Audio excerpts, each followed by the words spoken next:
Bem, sobre o balanço. É, é alarmante. Eu acho muito preocupante o balanço do Vasco da Gama. Por quê, Pedrosa? Vou resumir, tá? Quem quiser tem detalhado aqui, ó. Vou indicar para todo vascaíno, esse perfil aqui do Américo, que é um especialista em finanças, é um cara que faz uma análise muito boa, não só desse balanço, mas também de todos os balanços que o Vasco tem, de toda a parte financeira. É um especialista, realmente, engenheiro, PhD em finanças, e é vascaíno. Então, é um cara que é especialista. Vou colocar na tela aí o Twitter dele. Quem quiser, siga lá. Ó. Já Américo, 1898, ano de fundação do Vasco da Gama. Ele faz um relatório completo sobre o que a gente viu no balanço do Vasco divulgado ontem. O balanço também está no meu perfil. E a gente tem que destacar algumas coisas aqui. E são o seguinte. O balanço é ruim. Quando você tem 2 anos de SAF, nesses 2 anos de SAF, quase 2 anos, 2 anos eu seria injusto. Quase 2 anos, porque começou em julho de 2022 e a gente está em maio. Mas completando esse balanço de 1 ano de SAF, o Vasco pagou, ao todo, 210 milhões de dívida. Uma dívida que beirava ali 770 milhões. O problema é que 150 milhões de reais dessa dívida foi em juros. Ou seja, a diminuição da dívida líquida do Vasco foi de apenas 60 milhões de reais. Isso é muito pouco. Isso é muito pouco para um clube que prega que vai ser autossustentável. E por que é muito pouco, Pedrosa? Por que o clube conseguiu colocar mais de 340 milhões de receita e não consegue ter a autossustentabilidade? Inclusive, vou utilizar aqui um argumento e uma expressão que foi utilizada pela empresa de auditoria que fez uma análise do balanço do Vasco sem viés. E eles dizem e eles falam em insuficiência operacional. Isso significa que o Vasco está longe da autossustentabilidade. Isso significa que o Vasco tem mais 2 aportes pela frente, um de 270 milhões e um de 120 milhões em 2025, e acabou. A partir daí, o clube, teoricamente, não por contrato, teoricamente, vai precisar andar pelas próprias pernas. E a dívida do Vasco ainda é muito alta, porque ela não foi atacada como deveria. E por que, Pedrosa? Porque o Vasco, desde o início de 2023, além de gastar mais de 150 milhões de reais em jogadores dentro do seu futebol, teve que recalcular essa rota no meio da temporada, justamente pelas decisões ruins no futebol. Pela demora e pela escolha de Maurício Barbieri, pelas contratações ruins e o elenco insuficiente que o Paulo Brax montou. E aí, no meio do ano, precisou-se contratar não só o Ramon Dias, mas também os outros jogadores acima de 30 anos, que é uma política, na minha visão, burra e que não pensa em competitividade de fato. E a competitividade, ela traz benefícios esportivos, tanto que essa empresa tem um modelo de aposta em jogadores, que é justamente para você comprar jovem, valorizar e vender.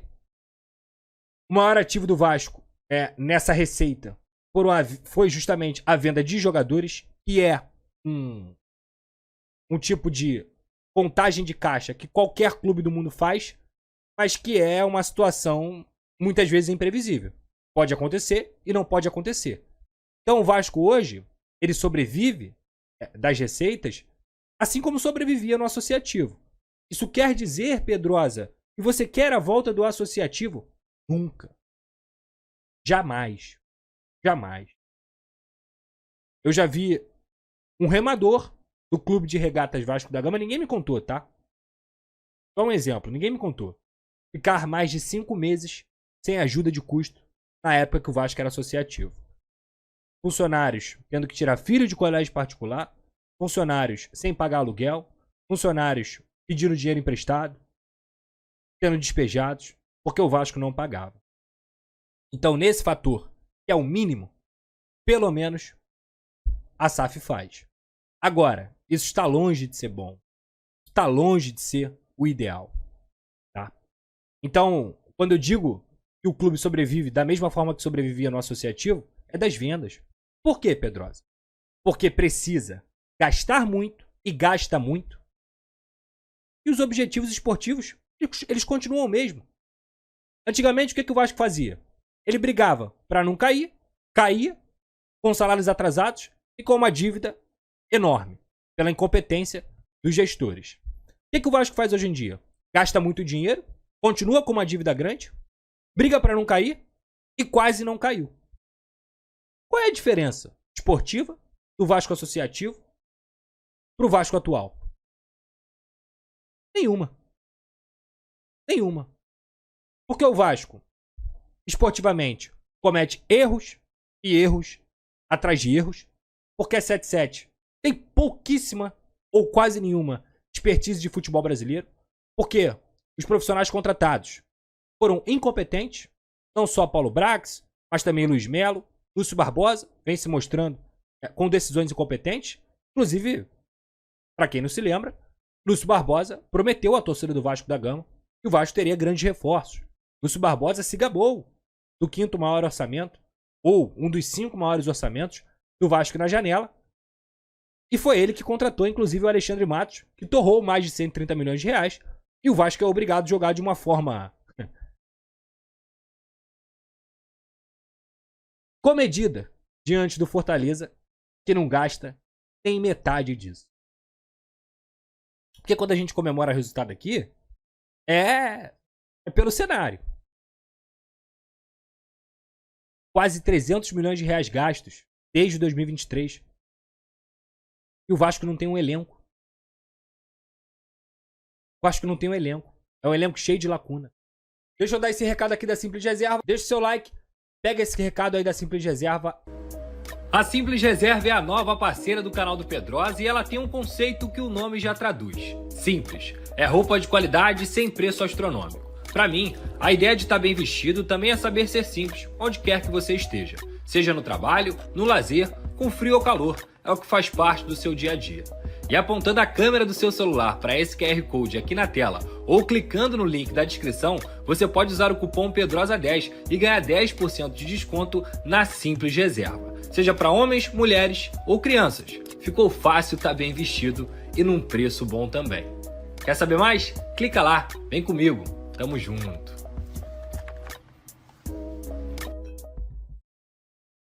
Então tá aí, lá na Simples Reserva você tem 10% de desconto com o cupom PEDROSA10. Tá vendo esse QR Code aqui, ó, que aparece aqui toda hora na live? É só você apontar sua câmera e lá na Simples Reserva, no site, você escolhe sua roupa, fica bonitão, fica bem trajado e ainda ganha 10% de desconto com o cupom PEDROSA10. Se você não conseguir apontar sua câmera do QR Code, o link tá aqui na descrição da Simples Reserva, beleza? Então, esportivamente, os objetivos são os mesmos. O Vasco continua brigando para não cair. E o que isso faz? O Vasco não passa nas competições como não passou ano passado. Aliás, com um vexame diante do ABC. O Vasco não consegue se classificar para as competições continentais, o que dá mais visibilidade e dá também mais dinheiro. E você pode negociar, ó, eu quero tanto, porque eu vou aparecer na Sul-Americana. Eu vou aparecer na Libertadores. Inclusive, isso é importante até para atrair jogadores. E até, nesse caso de hoje que o Vasco tem, um grande técnico. O Vasco não tem isso. Esportivamente, o Vasco não compete entre os 10 melhores do Brasil. O Vasco sempre está competindo entre os 6 piores do Brasil. A verdade é essa. Pelos erros e erros de quem não entende nada de futebol. Aliás, o Vasco não caiu em 2023, o que seria um vexame ainda maior, ou a explosão da 777, por um milagre. Muita gente fica puta, mas o nome do santo vocês sabem. O nome do santo vocês sabem. O santo virou mais um ser humano nessa temporada. Vale lembrar que ele não recebeu o que deveria das promessas que foram cumpridas. Aliás, o Lúcio mentiu tanto para a torcida quanto também para a comissão técnica na hora de renovar. Mas é claro que o desempenho esportivo nessa temporada também é muito culpa da antiga comissão técnica. Agora, esportivamente, era o único que cobrava melhorias, contratações, era o único que tinha uma visão mais parecida com algo voltado para o objetivo esportivo, que é vencer, que é dar alegria, que é tornar o Vasco grande novamente. Tá? Então, hoje o Vasco não tem ninguém. Não posso avaliar o trabalho do Pedro Martins, porque começou hoje, inclusive, de forma oficial. Ele foi anunciado. Eu espero que o Pedro Martins seja um fenômeno que consiga fazer o Vasco pensar esportivamente. Que consiga implantar processos, que melhore os processos junto com a SAF para contratações, para dia a dia de futebol, e dê um pouco mais de tranquilidade também e suporte nesse dia a dia do futebol. Porque o Vasco não tem ninguém hoje. Lúcio Barbosa, de futebol, entende muito pouco. E talvez nem precisasse entender tanto. Mas toma muitas decisões erradas e fala muitas vezes por situações que ele não vai ser responsável. Então, o Vasco é um time sem um projeto esportivo. E o que me espantou é que o Vasco, pelo visto, está sem também um projeto financeiro. 60 milhões de dívida líquida em 1 ano e meio, vamos dizer assim, sabe? Um ano completo é muito pouco. Porque o Vasco é um clube que não tem um patrocínio master. Estamos em maio. Como é que alavanca a receita? O único clube da Série A que não tem patrocínio master é o Vasco. O Vasco tem um sócio torcedor de 45 mil pessoas. Mais de 15 milhões de torcedores. O Vasco joga em São Januário, e aí isso não é culpa, definitivamente da 777. Mas para cumprir a previsão orçamentária que está em contrato, de ficar entre uma das nos 5 maiores orçamentos do Brasil, jogando em São Januário, você não tem dinheiro de arena compatível com os outros times, com o Palmeiras, com o Galo, com o Flamengo. Como que chega lá? Com tanta incompetência no futebol, com tantos erros. Sem passar de fase nas competições nacionais, sem participar das competições internacionais, tomando decisões bizarras e erradas dentro do futebol. Como que chega lá?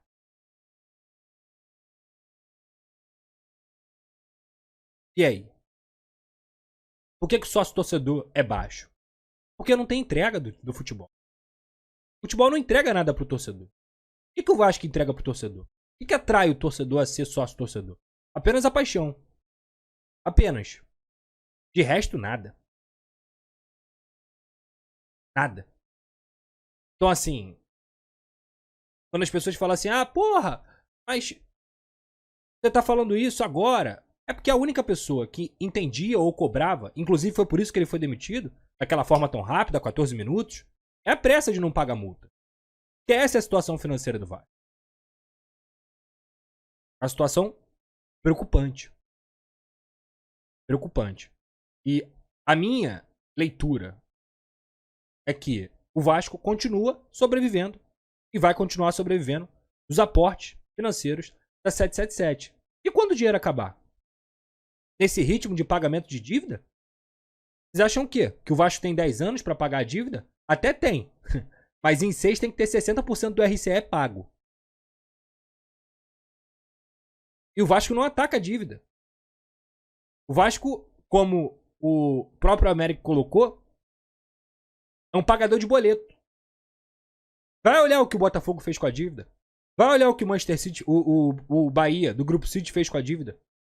Atacou a dívida.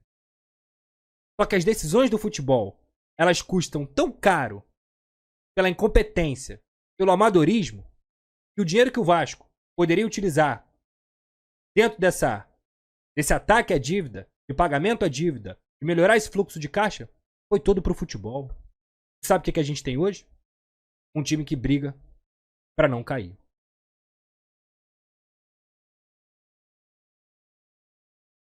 Então, se o Vasco não aprender ou não começar a caminhar para ser autossuficiente, se o Vasco não aprender o que é futebol brasileiro e continuar cometendo decisões amadoras, eu não sei o que vai ser do Vasco daqui a 3, 4 anos. Não sei. Talvez uma venda. Talvez a 77 esteja preparando, de fato, uma venda. E o perfil do ataque às dívidas do Vasco não me parece um perfil de autossustentabilidade. Mas, vamos ver. Vamos ver se o senhor Lúcio Barbosa vai começar a cobrar para que o patrocínio Master venha. Vamos ver se, dentro de campo, o Vasco vai conseguir contratar um técnico decente e dê alegria pro torcedor, pro sócio torcedor aumentar, para que o Vasco avance nas competições. Vamos ver. Porque nesse ritmo é preocupante. Muito preocupante.